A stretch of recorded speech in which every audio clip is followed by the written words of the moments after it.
Trying something new today. Oh, with a mic here instead of here. I like it. So far, I like it. Hopefully, it works. I don't know. What else? Here we go. Ooh. Roll it.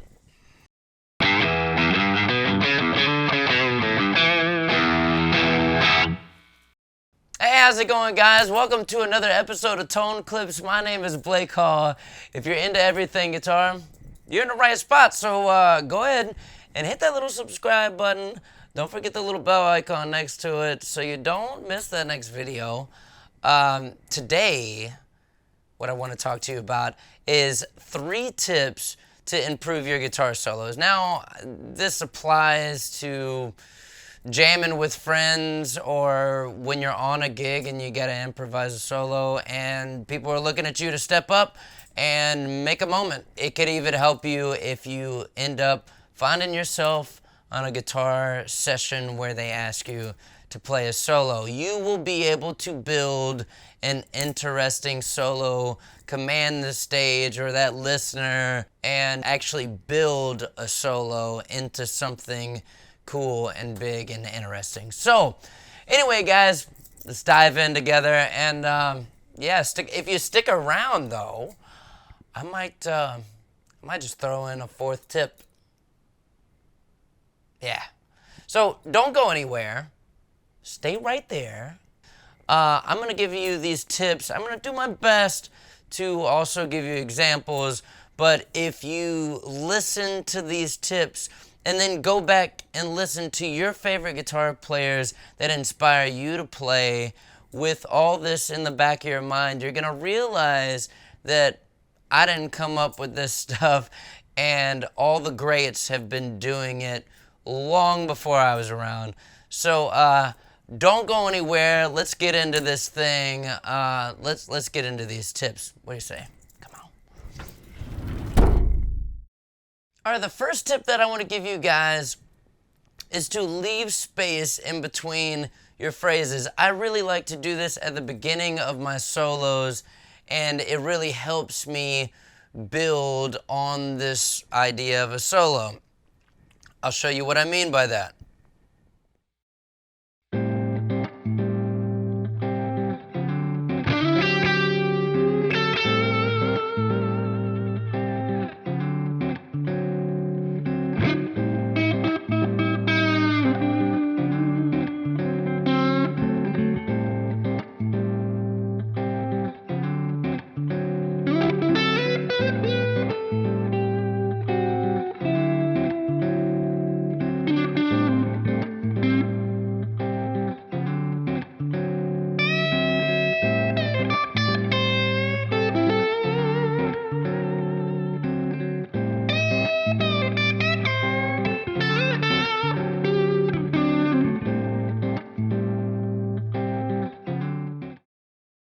So you've probably heard a billion other guys do that, and that's one of my favorite things. That is one of the reasons why some of my favorite guitar players are my favorite guitar players, is because of being able to really captivate you when you're listening, especially to the beginning of their solo. They're leaving space in between their notes, and if you didn't notice, I also didn't just come in hot. I didn't just come in screaming I actually had my volume down a little bit and I was playing with my fingers, which brings me to my second tip, dynamics. Play with dynamics. And I know that you've probably heard that a million times, but even in that example, you could probably hear that happen a little bit.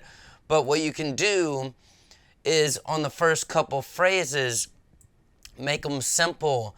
You could even play with your fingers. I don't know how many of you guys have experimented not using a pick. Sometimes just try putting your pick, I don't know, in between your fingers or just holding it like this, and try using these 4 fingers to play And especially with those simple phrases, it's not that hard to do. And then as you get more intense, you can start really getting expressive by pulling that pick out. Kind of like this. Try this.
All right, so in that example, you heard me do both of those things that I talked about, leaving space in between, especially the first few phrases, and then I like to start off, you know, maybe even playing with my fingers, if it's like a chill moment in the song, or if I just want to build this solo and really have somewhere to go, I will play with dynamics. I'll start real small and then maybe start to dig in a little bit more with my fingers, and then whip out the pick, and then make a statement, and then make a more intense statement, and then really start to dig in, and it just builds this whole thing where you're just building.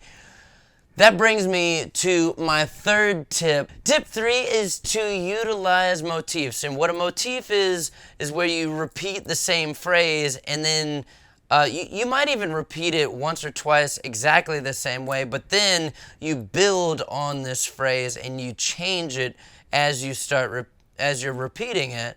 You may add notes, and you might play it more intensely. So again, we're still building this solo. Here, I'll try to give you an example of that.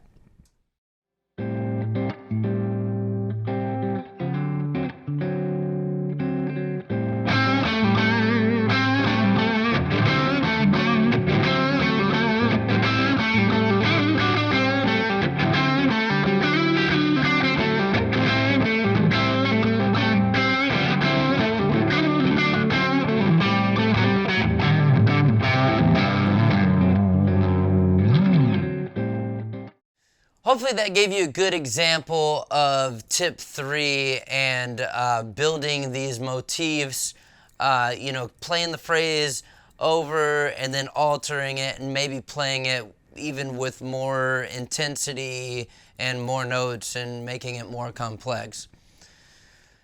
Since we made it this far in the video, I think we should go ahead and give you a 4th tip.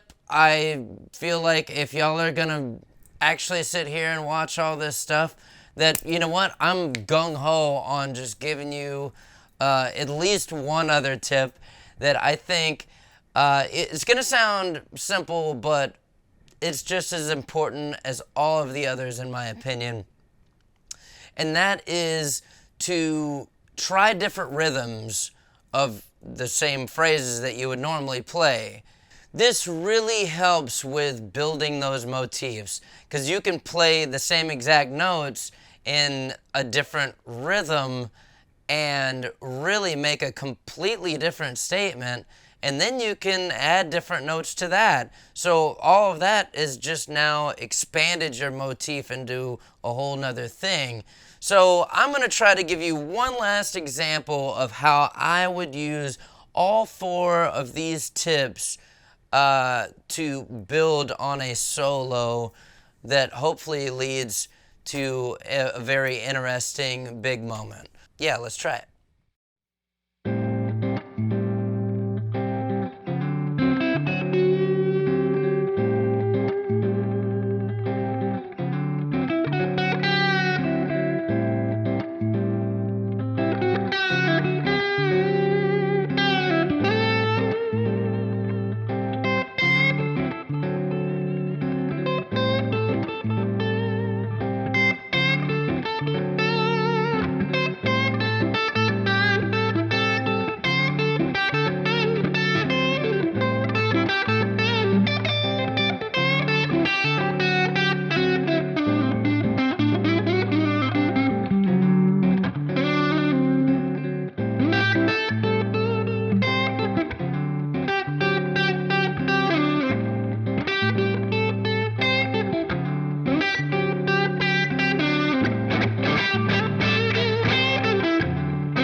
Alright, those are my tips to improve your guitar solos. I really hope it helps you out, guys. If you like this video, why don't you just show it by hitting the little button down below? It only takes you a second, doesn't cost you anything, and what it does do is help this video get seen and ultimately helps grow the channel. Now, if you're not subscribed to the channel and you like content like this, where I teach you concepts on playing guitar, and I also do gear demos and all kinds of stuff, hit that little subscribe button down below, and guess what? There's a little bell icon right next to it. You know what that does? That helps you get notified on when my next videos come out. I know you've heard this 1,000 times from other guys, but whatever. I'm gonna say it again because I want you to do it. You know, some people, sometimes it helps to get reminded. Anyway, guys, thank you so much for watching, and I will see you in the next video. Peace. And now a word from our sponsor. Oh, hey there. Does your significant other constantly get on to you for having too much music gear and cluttering up the house with it? Well, Midgard has got you covered. They'll give you a nice cozy little nook for your valuables and even a place to go for whenever the in-laws are in town. Thanks, Midgard.